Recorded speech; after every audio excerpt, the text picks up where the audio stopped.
오늘은 옛날 찬양 함께 하나 부르고 설교를 시작하려 합니다. 아마 옛날 생각들 이 찬양을 부르면 날 거예요. 화면 한번 띄워주시겠어요?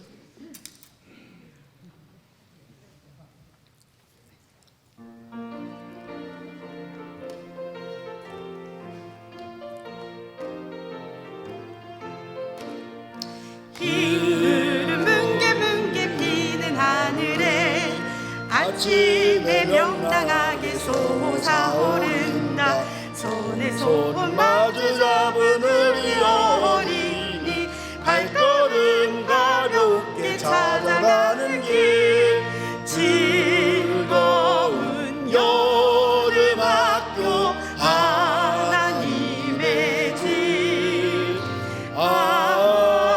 진리의 성경 말씀 배우러 가자. 매암 숲에서 울며 우리도 랄랄랄라 노래 부르자. 소리 우는 시간 너무 재밌어. 웃음이 얼굴마다 넘쳐 흐른다. 즐거운 여름학교 하나님의 집. 진리의 성경 말씀 배우러 가자. 모이면 서로 친구가 되고 약하던 우리 마음 든든해진다. 사랑이면 이 세상도 평화의 동산, 사랑의 어린이를 길러내는 곳, 즐거운 여름학교 하나님의 집. 진리의 성경 말씀 배우러 가자. 너무 신나죠? 이 찬양을 부르면 동심이 자연스럽게 묻어납니다. 이 찬송이 울려 퍼지면 성경학교 계절이 돌아왔음을 알고 온 교회가 분주합니다. 코로나로 인해서 2년 동안 여름 성경학교를 할 수가 없어서 많이 속이 상했습니다. 올해는 완전한 유복은 아니어도 교회 학교에서 여름 성경학교를 각 부서별로 열고 있습니다. 날짜도 축소가 되었고 모이는 시간도 축소가 되었고 우리 성도들의 관심도 줄었지만은 다음 세대들을 위한 신앙교육은 지속되어야 합니다. 올해는 여름성경학교가 열린다는 사실을 여러분들이 기억하면서 어른들이 관심을 좀 가져주시기를 부탁합니다.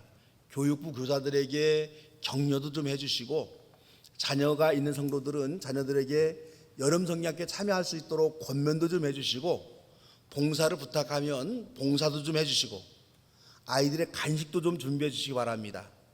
교육의 일선 현장에서 멀어져 있는 성도들이라도 다음 세대들의 신앙 교육에 다양한 방법으로 관심 가져주시기를 부탁을 드립니다. 교회가 유대교에서 배우는 귀중한 전통 중에 하나는 어린아이들에게 신앙 교육을 철저히 한다, 이 점입니다. 오늘 구약의 본문은 요아스 왕에 대한 이야기입니다. 요아스 왕은 이스라엘이 북왕국 이스라엘, 남왕국 유다 이렇게 분열되어 있을 당시가 있었습니다. 이때 남왕국 유다의 왕이었습니다. 요아스 왕은 불행하게도 부모가 없이 자랐습니다. 요아스가 태어나자마자 유다 나라에 반란이 일어났어요. 요아스의 할머니는 자신이 권력을 잡으려고 왕궁에 있는 모든 왕족들을 다 죽였습니다. 요아스 왕의 가족들은 이때 모두 살해된 겁니다. 이때 핏덩어리에 불과했던 이 요아스 왕자가 그의 고모가 천신만고 끝에 숨겨서 주의 성전으로 데려옵니다. 솔로몬 성전에서 여호야다라는 제사장이 7년 동안 이 요아스 왕자를 반란군 몰래 키웁니다. 7년이 된 후에 여호야다 제사장은 다윗 왕의 후손인 요아스 왕자가 살아있다 하는 사실을 유다의 신하들에게 알립니다. 왕자가 살아있다는 말을 들은 유다의 신하들은 힘을 모아서 반란으로 정권을 잡은 아달랴라는 여왕을 몰아내고 7살 먹은 왕자인 요아스를 왕으로 세웠습니다. 요아스는 그래서 7살 때에 왕이 되었습니다. 여러분, 7살 왕 요아스는 행복했을까요? 귀찮았을까요? 제가 관심을 가지고 있는 대목은 그 다음 대목입니다. 7살의 왕이 된 요아스는 이스라엘의 몇 안 되는 훌륭한 왕으로 후대 사람들에게 인정됩니다. 요아스 왕은 그 험난한 시대에 무려 40년 동안이나 나라를 다스리면서 무난하게 다스립니다. 어린 나이에 부모를 잃고 부모의 사랑과 교육을 받지 못한 채 남의 손에서 자란 요아스가 어떻게 이렇게 훌륭한 왕으로 역사에 남을 수 있었을까요? 이 요아스 왕에 대한 평가를 이스라엘 역사는 이렇게 남겼습니다. 화면을 한번 좀 봐주시겠어요? 화면을 보면 우리가 좀 같이 한번 읽습니다. 같이 읽습니다. 요아스는 여호야다 제사장이 가르쳐 준 대로 하였으므로 일생 동안 주님께서 보시기에 올바른 일을 하였다. 이 구절은 어린 시절의 신앙교육이 얼마나 중요한지 강조하고 있는 구절입니다. 요아스가 7살 때 왕이 되어서 무려 40년간 유다를 통치하는데, 이 요아스는 어려서부터 여호야다 제사장에게 교육받으면서 자랐습니다. 왕이 된 후에도 여호야다 제사장이 가르쳐준 대로 하였다, 그런 증언입니다. 갓난아기였을 때부터 성전에 자란 요아스는 제사장 여호야다에게 무엇을 여러분 배웠겠어요? 여호야다 제사장은 요아스의 왕자에게 주의 말씀을 가르쳐 줬고 주님을 섬기는 법을 가르쳤습니다. 7살의 왕이 되어서도 요아스의 교육은 끝난 것이 아닙니다. 요아스 왕은 계속해서 여호야다 제사장의 가르침을 받으며 왕으로서 유다를 통치합니다. 개인적으로는 주님의 말씀에 근거해서 인생을 살았습니다. 그 결과 요아스 왕은 일생 동안 주님께서 보시기에 올바른 일을 행하였다고 후손들로부터 평가를 받습니다. 이스라엘 역사가들은 요아스가 성공한 왕으로 남을 수 있었던 이유는 어렸을 때 신앙교육이었음을 지금 강조하고 있는 겁니다. 아이들에게 교육을 통해서 신의 존재를 알게 하고 민족의 역사를 가르치는 이 이스라엘의 전통적인 교육은 지금까지도 지속되고 있습니다. 제가 미국에서 10여 년간 살면서 유대인들의 삶의 모습을 좀 볼 수가 있었습니다. 유대 아이들은 성인이 되기까지는요, 상당히 엄한 유대 신앙 교육을 받습니다. 유대인 아이들은 주중에 학교에 가서 공부하고 저녁에는 랍비가 교육하는 비공개 유대 학교를 다닙니다. 이 유대인 학교에서 밤늦도록 유대 종교와 역사를 공부합니다. 토요일에는 유대인들이 지키는 안식일입니다. 안식이 되면은 아이들은 말쑥하게 정장을 차려입고 엄숙하게 안식일을 지킵니다. 성인이 되기 전까지는 유대 아이들은 철저하게 신앙교육을 받으면서 성장합니다. 어른이 된 뒤에는 많은 자유가 주어집니다. 유대인이라고 해서 전부 유대 교인들이 아닙니다. 유대인들도요, 무신론자들이 있습니다. 유대인들 가운데는 기독교인들도 있습니다. 유대인들도 불교의 매력에 빠진 사람들도 있습니다. 유대인들도 신의 이해가 서로 달라서 자신들끼리 서로 미워하고 싸우고 충돌하기도 합니다. 그래서 어떤 그 진보적인 유대교인은 이스라엘에서 보수적인 유대교인들에게 얼마나 많이 핍박을 받았든지 자기가 이방인들에게 받은 핍박보다 동족들에게 받은 핍박이 더 컸다, 이렇게 이제 회고하기도 합니다. 하지만 이들의 근본은 하나님 중심의 인생을 살아갑니다. 어른이 된 뒤에는 자신이 선택을 하도록 하지만은 어른이 되기 전까지는 부모님의 요구에 따라 종교교육을 받아야 합니다. 이 때문에 유대인들은 성장해서 유대교인이 아니더라도 신에 대한 깊은 이해를 가지고 그렇게 살아갑니다. 미국에서 참 재미있는 경험을 한 적이 있습니다. 제 아이가 다니는 초등학교가 평일인데 휴교를 하는 거예요. 야, 미국의 국경일도 아닌데 왜 쉬는가 하고 의아했습니다. 근데 유대인 기념일이라 쉰다는 거예요. 아니, 이스라엘이 아닌 미국에서 왜 이스라엘 기념일에 쉬는가? 그렇게 질문했더니요, LA 교육국에는 유대인 교사들이 많이 있습니다. 이 유대인 교사들이 유대 기념일에는 이 기념일을 지킨다고 모두 그날 휴가를 신청을 합니다. 공식적인 휴가를 신청하는 거예요. 그러니 선생님들이 빠지면은 미국에는 대체 교사를 보내서 그래서 이렇게 그 교육을 지속돼야 되는데 너무 많은 교사들이 한 날에 휴가를 내기 때문에 대체 교사를 세울 수가 없다는 겁니다. 이 때문에 LA 교육계에서는 평일이지만은 유대 절기에는 아예 그날을 휴교일로 지정해 버린 겁니다. 어렸을 때부터 철저한 유대 신앙 교육을 받은 아이들이 어른이 되어서 유대교 신앙을 가지고 있기도 하고 유대교에 속하지 아니하고 자유롭게 살아가기도 하지만은 유대 민족의 절기에는 이건 당연히 지키면서 그렇게 살아갑니다. 이렇게 유대인들은 어렸을 때 배운 신앙으로 인생을 살아갑니다. 다음 세대인 우리 자녀들에게 종교 교육을 시키고 주님의 말씀을 교육시켜야 하는 이유가 바로 여기에 있습니다. 여러분, 종교가 뭐예요? 종교가 늘 잘 알고 있지만 우리가 이럴 때 가끔 종교가 뭐지 질문하게 됩니다. 뿌리 종자를 쓰죠.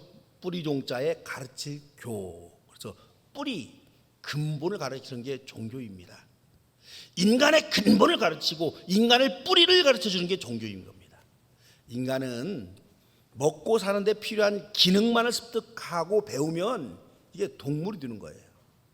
인간은 인간으로서의 교양, 품위, 도리를 배우고 인간으로서의 품격을 잃지 않고 살아야 그래야 인간이다 이렇게 말할 수가 있습니다. 교이란 인간의 뿌리, 인간의 근본이 무엇인지를 묻고 배우고 생각하는 훈련하는 도장입니다. 그래서 여러분, 교회에서는요 삶의 방향을 가르쳐 줍니다. 반면에 세상은 어떻습니까? 세상 교육은 빠른 스피드를 가르쳐 주는 거예요. 원래 근대 학교 교육도 종교에서 출발했습니다. 삶의 방향을 가르치는 교육이 학교 교육에 들어 있습니다. 하지만 신자본주의에 내몰린 현대 학교 교육은 스피드를 가르치는 교육으로 자꾸만 기울어져 갑니다. 신자본주의에서는 경쟁을 강조합니다. 경쟁에서 이기려면 빨리 가야 이깁니다. 우리 아이들은요 학교에서 스피드를 배우는 것도 부족해서 학원에 가서 더 빠른 스피드를 배웁니다. 그래서 여러분, 좋은 학원에 다니는 아이들은 학교가 너무너무 재미없다고 말합니다. 이미 학원에서 다 배워서 학교에서 배울 것이 없다 그리 말하는 거예요. 인생의 방향을 잡아주는 인문학은 입학시험, 직장시험, 취업시험에 밀려서 두 번째, 세 번째가 됩니다. 이 때문에 우리 사회에 교회가 여러분 필요하고 교회에서의 신앙교육이 너무너무 절실합니다. 눈에 넣어도 아프지 않은 사랑스러운 우리 아이들이 어디에서 와서 어디로 가는지도 모르는 방황하게 되는 이런 허무한 인생을 그렇게 살게 할 수는 없습니다. 경쟁에 이기기 위해서 스피드만 강조하는 세상을 살아가는 우리 자녀들에게 삶의 방향이 더 중요함을 알려줘야 할 책임이 이 시대의 교회 어른들에게 있습니다. 그래서 교회가 해야 하는 신앙교육의 중요한 사명입니다. 신앙은 어린 시절에만 여러분 필요한 게 아닙니다. 신앙교육은 어린 시절에만 필요한 게 아닙니다. 어른이 되어서도 하나님을 배우고 인간의 근본을 배우고 무엇보다도 예수님을 배우는 사람들이 그리스도인입니다. 우리 교회는 교육하는 교회 이렇게 지향합니다. 교육하는 교회라는 슬로건에는 두 가지 의미가 담겨 있어요. 하나는 사람을 키우는 교회다. 다음 세대들에게 좀 더 투자하는 교회가 된다. 이런 뜻이 담겨 있습니다.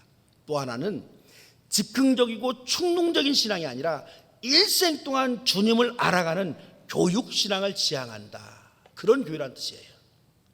우리 교회는 주님을 만나는 그날까지 주님을 배우고 주님을 알아가는 과정에 있는 교회입니다. 이 두 가지가 교육하는 교회가 담고 있는 방향성입니다. 이 때문에 우리 교회는 공식적인 예배를 통해서 또 교회의 이런저런 프로그램을 통해서 주님을 배우고 주님께 더 가까이 가는 어른된 신앙, 장성한 신앙을 우리가 추구합니다. 이 교육신앙은요 초대 교회에서부터 시작된 겁니다. 오늘 신약 성경 본문은 두란노 학당을 소개하고 있습니다. 두란노란 이름은 여러분 많이 들어보셨죠? 이 두란노가 이 출판사의 그 이름이기도 합니다. 사도 바울은 에베소라는 도시의 유대회당에 가서 하나님 나라의 복음을 전하기 시작했습니다. 이 에베소에서의 전도는 반은 성공하고 반은 실패합니다. 힘있게 하나님 나라의 복음을 전하였지만 일부 사람들은 끝까지 사도 바울의 복음을 거부합니다. 거부할 뿐만 아니라 사도 바울의 적대자가 되어서 사람들 앞에서 바울을 비난합니다. 우리는 여기에서 귀중한 사실을 알게 됩니다. 천하의 바울이 설교해도 은혜 받지 못하는 사람이 있다는 사실입니다. 사도 바울이 성경 말씀을 가르쳐도 거부하고 유면하고 오히려 적대자가 되는 사람이 있습니다. 그래서 여러분, 이 본문은요 저에게는 상당히 은혜가 됩니다. 왜냐하면 사도 바울이 설교해도 은혜 받지 못하는 사람이 있는데, 사도 바울과는 여러 측면에서 비교할 수도 없이 부족한 제가 설교할 때 은혜 받지 못하는 사람이 있는 것은 당연하다, 그런 생각 때문에 여러분들도 이 말씀에 위로를 받을 수가 있습니다. 최고의 전도자 사도 바울의 이야기를 듣고도 예수님을 영접하지 않는 사람들이 있었습니다. 여러분들이 전하는 예수님의 이야기를 듣고도 조금도 감동되지 않는 사람들도 있습니다. 여러분의 친구들 혹은 이웃들을 전도하려고 그렇게 관심을 주고 배려를 해도 교육을 거부하는 사람들이 있어요. 이런 경우에는요, 존 칼빈이 말한 이중 예정론이 맞는가 보구나, 이런 생각을 하기도 합니다. 그 이중 예정론이라는 건 이런 거예요. 존 칼빈은 구원받을 사람이 미리 예정되어 있고 구원받지 못할 사람이 미리 예정되어 있다, 이렇게 칼빈이 주장을 했어요. 하나님의 은총인 구원이 운명론적으로 예정되었다, 이렇게 생각할 수도 있는 이 교리에 저는 크게 공감하지 않습니다. 하지만 삶 속에서 전도를 해보면 이중예정론이 맞을 수도 있다는 생각을 하게 됩니다. 설렁설렁 말해도 전도가 되고 교회에 오는 사람이 있고, 온갖 정성을 다해도 끝까지 교육을 유면하는 사람들이 있습니다. 그래서 여러분, 우리는 항상 기억해야 합니다. 설교, 즉 예수님의 이야기는 전하는 사람이 훌륭해서만 은혜 받고 회개하는 것이 아닙니다. 듣는 사람도 열린 마음을 가지고 있어야 은혜를 받습니다. 듣는 사람도 하나님의 은혜를 사모해야 하나님의 역사가 그 말씀 속에 일어나게 됩니다. 마음이 굳어버린 유대휘당 안에 일부 사람들이 예수님의 말씀을 거부했습니다. 이와 같이 설교를 듣고 감동을 받지 못하는 이유는 듣는 사람의 마음이 딱딱하게 굳어 있기 때문이기도 합니다. 설교자만 잘못이 아니에요. 성경을 공부하면서도 주님을 만나지 못하는 이유는 공부하는 사람의 마음이 이 세상에 그 어떤 일로 가득 차 있기 때문입니다. 그래서 이 성경 공부를 가르치는 사람의 책임만이 아니에요. 그러므로 여러분, 우리는 기회가 되는 대로 전도의 열매와 관계없이 열심히 복음을 전하기만 하면 됩니다. 교회학교 교사들도 열심히 교회학교 학생들에게 복음을 가르치면 됩니다. 복음의 열매는 주님께 맡겨야 됩니다. 사도 바울은 회당에서 주의 말씀을 받아들이지 않는 사람들을 보면서 주의 말씀을 받아들이는 사람들을 따로 분리합니다. 그리고 주의 말씀을 받아들인 사람들을 두란노 학당이라는 이런 곳에서 2년 동안이나 가르칩니다. 정리해보면 사도 바울은 유대유당에서 3개월 정도 복음을 전합니다. 그 가운데 복음을 거부한 사람들을 포기하고 대신에 복음을 받아들인 사람들을 따로 모아서 두란노 학당이라는 곳에서 2년 동안 예수님의 말씀을 체계적으로 가르칩니다. 이렇게 처음부터 초대교회는 교회학교가 있었고 교육신앙이 자리하고 있었습니다. 이 교육목회, 교육신앙이 초대교회 발전의 초석이 되었습니다. 에베소에 설립된 이 두란노 학당은요, 처음에는 유대인들로만 시작됐습니다. 시간이 지나면서 점점 더 확대되고 발전합니다. 그래서 성경의 기록된 대로 살펴보면 아시아에 있는 사람들은 유대 사람이나 그리스 사람이나 모두 주님의 말씀을 듣게 되었다, 이렇게 기록되어 있습니다. 주님의 말씀이 두란노 학당을 통해서 유대인은 물론 아시아에 있는 그리스 사람 다른 민족에게까지 널리 전파되었다, 그런 증언입니다. 이렇게 기독교는 가르치고 배우면서 오늘날까지 발전한 종교입니다. 누구나 예수님을 그리스도로 믿는다 하고 결단하고 세례받으면 구원의 백성이 됩니다. 하지만 여기서 멈추면은요, 유아적 구원에만 머무르게 됩니다. 구원받은 사람은 구원의 은총이 더 깊어지고 더 높아지기 위해서 신앙 교육에 관심을 가지고 참여해야 됩니다. 유아적 구원이라고 하는 것은요, 죽은 다음에 천당 간다, 그 신학이 중심입니다. 소위 주일학교 신학입니다. 하지만 구원받은 사람이 지속적으로 성경을 공부하면 장성한 신앙, 어른의 신앙으로 성장하게 됩니다. 여러분, 성경을 보면은요, 구원받았다 이런 표현도 있지만은 구원에 이른다 이런 표현도 있습니다. 구원받았다는 말은 과거형입니다. 과거에 인위적으로 나에게 구원의 사건이 발생했다 이런 말이 됩니다. 그런데 구원에 이른다는 말은 현재 진행형입니다. 내가 과거에 받았던 그 구원의 은총이 지금도 계속해서 자신의 삶 속에서 발생하고 있다 이런 의미입니다. 한때 이 구원파란 이단 종파가 있었습니다. 이 이단 종파는 구원을 받았습니까? 언제 받았습니까? 몇 날 몇 시에 받았습니까? 몇 분에 받았습니까? 그렇게 질문합니다. 그 질문에 정확하게 몇 날 몇 시 몇 분에 받았다고 말하지 못하면 구원받지 못했다 이렇게 단죄해 버립니다. 구원파들은 구원이 과거에 일어난 단 일적 사건으로만 알았습니다. 성경에서 말하는 구원의 은총은 과거에 일어난 일적 사건일 뿐만 아니라 지금도 계속 되고 있는 현재 사건입니다. 그래서 구원받은 사람들은 현재 주님과 함께 구원의 은총을 누리며 살다가 언젠가 이 땅을 떠나는 그날에 구원의 백성으로 주님 품에 안기게 됩니다. 이런 귀한 신앙의 여정들은 구원의 백성이 된 후에 성경을 더 공부하고 신앙교육에 열심히 참여하면서 깨닫게 됩니다. 초대교회는 이 때문에 두란노 학당이 필요했고 현대를 살아가는 우리가 일생 동안 배우면서 신앙생활하는 이유가 됩니다. 어느 분은 야, 예수 믿고 구원받았으면 됐지, 주일말마다 교회 가야 하고 오후에 예배드려야 하고 수요일에도 교회 가야 하고 새벽에까지 교회 가야 할 필요가 있을까, 그리 생각할 수도 있습니다. 특히 우리 교회 같은 교회에서 열리는 이런 교회 역사 세미나 같은 모임에 꼭 참여하는 그런 극성을 떨어야만 구원받는가, 그런 질문 여러분 우리가 할 수가 있습니다. 구원에 이른다 이 말은요, 여러분 많은 의미를 담고 있습니다. 그 중에 하나가 주님이 주시는 주의 은총을 삶의 매 순간순간마다 만끽해 하며 살아간다 이런 뜻이 됩니다. 그래서 여러분 이렇게 한번 생각해 봅시다. 제가 잘 아는 교수님이 한 분 계세요. 이분은요 축구를 너무너무 좋아합니다. 이분은 손흥민이 경기하는 영국 프리미엄 리그 경기는요 꼭 시청을 해요. 그런데 영국과 우리가 시간 차이가 반대이기 때문에 손흥민의 경기는 대부분 새벽 시간대에 방송을 합니다. 이 교수님은 그 새벽에 일어나서 손흥민이 출전하는 경기를 꼭 시청합니다. 저는요 이런 분들이 참 어리석다라고 생각해요. 아니 새벽 시간에 푹 자고 아침에 일어나서 뉴스를 보면은 이겼는지 졌는지 손흥민이 골을 넣었는지 안 넣었는지 결과 알 수 있잖아요. 그 몇 시간만 기다리면 되는 것을 이게 이 축구 매니아들은 잠을 자지 않고 축구 경기를 봅니다. 이런 분들이 어리석은 사람들일까요? 아니죠. 이분들은 손흥민이 축구하는 그 경기를 보면서 손흥민과 함께 선수가 되어서 같이 뛰는 겁니다. 함께 설레이고 함께 흥분하고 함께 아쉬워하고 함께 기뻐합니다.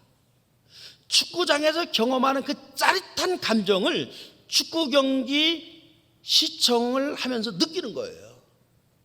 여러분 그리스도인도 마찬가지입니다. 구원받고 천국에 가야만 주님과 함께하는 기쁨을 느끼는 게 아니에요. 이 땅에 살면서도 매 순간마다 주님과 함께 짜릿한 구원의 기쁨을 맛봅니다. 예배에 참여하고 성경을 공부하고 신앙훈련에 참여함으로써 천국의 놀라운 기쁨을 이 땅에서도 풍요롭게 경험하며 살아갑니다. 이 때문에 우리는 기회 있을 때마다 예배에 참여하고 신앙교육을 하게 되는 겁니다. 여러분 무더운 여름입니다. 이번 주부터 본격적인 더위가 시작된다 그렇게 말합니다. 우리 신앙의 선배들은 무더운 여름이면 산상수련이 산상집회 등에 참여해서 영적 훈련을 하면서 여름 휴가를 보내곤 했습니다. 지금은 사회 환경이 많이 달라져서 신앙 집회도 사라지고 청소년들 여름 캠프도 제대로 하지 못하고 신앙 훈련의 기회도 그래서 많이 주어지지 않습니다. 그럼에도 불구하고 구원에 이르는 은총에 참여하려는 우리의 마음만은 더 간절했으면 합니다. 주님을 배우는 일에 더 많은 열정을 발산하는 저와 여러분 되시기를 주의 이름으로 축원합니다. 기도합니다. 사랑의 주님, 예수님을 배우는 이 아름다운 일들을 우리가 일생 동안 지속하며 살아가는 지혜 있는 그리스도인들 되게 하여 주시옵소서. 예수님의 이름으로 기도드리옵나이다.